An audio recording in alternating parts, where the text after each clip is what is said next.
kapangyarihan. Ako ay nakaupo pero hindi para sa inyo.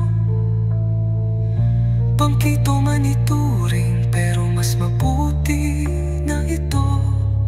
Upuan ko'y para sa tao, dangal ko ay nakatayo.